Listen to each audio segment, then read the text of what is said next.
पहाटेच्या वेळेस म्हणजे साधारणपणे 3 ते 5च्या दरम्यान जर तुम्हाला जाग येत असेल तर असं समजा की ईश्वराचा तो कॉल आहे.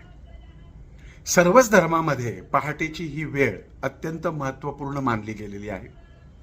यावेळेस परमेश्वराचं अस्तित्व हे पृथ्वीच्या खूप जवळ असतं, किंबहुना ते सतत असतंच.